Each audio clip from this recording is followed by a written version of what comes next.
આજકાલની જનરેશન મોજ શોખ પાશ્ચાત્ય સંસ્કૃતિનું અનુકરણ અને સોશિયલ મીડિયાના રવાડે ચડેલું આજનું યુવાધન આ બધા મુદ્દાઓને લઈને સતત સવાલો થતા હોય છે, પણ એ સવાલો અને એ બદલાતા નૈતિક મૂલ્યો, એ પ્રામાણિકતા, એ બધા પર ક્યારેય આપણે વિચાર કર્યો છે ખરા?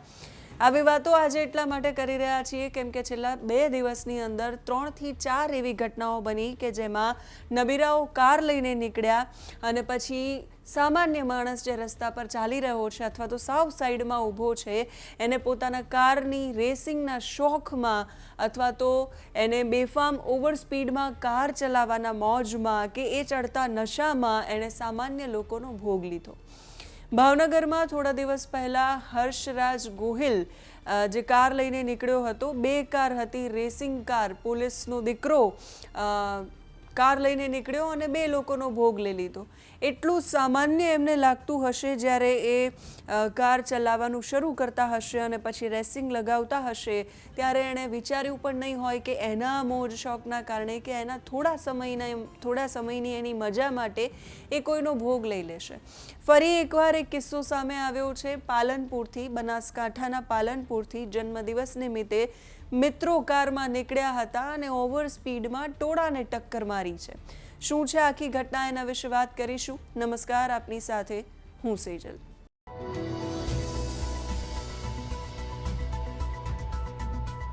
ક્રાઇમની ઘટનાઓ વધી રહી છે, આપણે એવું કહી રહ્યા છીએ। આજથી પહેલાંના સમયમાં ક્રાઇમ નહોતા થતા એવું નથી। ક્રાઇમ થઈ રહ્યો છે એની પદ્ધતિ અને પછીની તીવ્રતામાં ફેરફાર થઈ ગયો છે। જે યુવા પેઢી, આજની યુવા પેઢી જે દેશનું ભવિષ્ય છે એ ભવિષ્ય પોતાના જ ભવિષ્યને અંધકારમાં નાખીને રસ્તા પર બેફામ ફરી રહ્યું છે।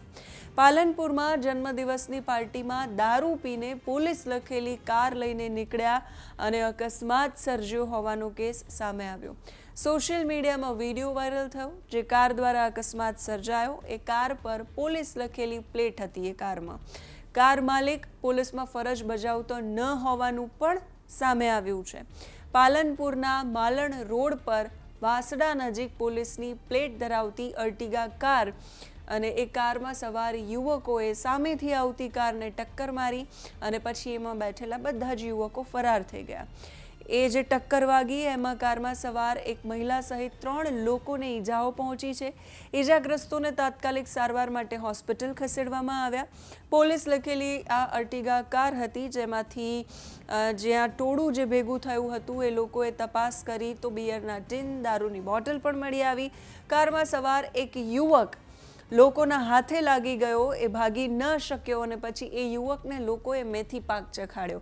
કારમાં સવાર એ યુવકને સ્થાનિક ગ્રામજનોએ ઝડપી પાડ્યો। ઝડપીને એનો વિડીયો ઉતાર્યો। એ યુવકે ખુદ કેમેરાની સામે કબૂલાત કરી કે એ કાર ચલાવતો યુવક સાહિલ મુડેઠિયા હતો।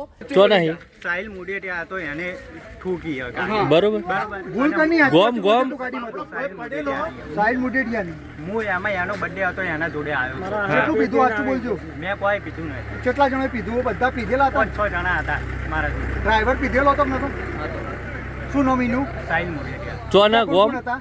બીજા 2-3 જણા હતા પણ ગોમનું નામ આથી ગોમનું નામ મારું ગોમ સાહિલ મુડેઠિયાનું ગોમનું નામ માલણ। સાહિલ પોલીસ કર્મચારીનો દીકરો હોવાની ચર્ચા થઈ રહી છે। સાહિલનો જન્મદિવસ હતો અને જન્મદિવસ ઉજવવા માટે એ મિત્રો સાથે અર્ટિગા લઈને કારમાં નીકળ્યો હતો। એ સમયે નશાની હાલતમાં એને કાર ચલાવી। જોકે આરટીઓમાં કારના નંબરની ખરાઈ કરતા કાર છે એ કોઈ કરસનભાઈ નામના વ્યક્તિની હોવાનું ખુલ્યું છે। પોલીસ આ કેસમાં તપાસ કરી રહી છે। એવા મિત્રો, એવી સંગત, એવી રંગત અને સોશિયલ મીડિયાના રવાડે ચડેલું આ યુવાધન, સોશિયલ મીડિયામાં કોઈ બેફામ કાર ચલાવી રહ્યું છે, મૂવીમાં કોઈ કાર ચલાવી રહ્યું છે તો એ પ્રમાણે પોતાના જીવનમાં પણ એ ઉતારવાનો પ્રયાસ કરતું યુવાધન એ ભૂલી જાય છે કે રસ્તો છે કોઈના બાપની જાગીર નથી હોતી। એ જે જોઈ રહ્યા છે 2 કલાક 3 કલાક માટે જેનાથી એને નશો ચડે છે અને એ પ્રમાણે વર્તન કરવાનું એમની સૂઝબૂઝમાં આવે છે। એ સૂઝબૂઝમાં આવ્યા પછી એમને એવી સૂઝ નથી હોતી કે એ પ્રમાણેનું એ વર્તન કરશે તો ગુજરાતના રસ્તાઓ રેસિંગ ટ્રેક નથી।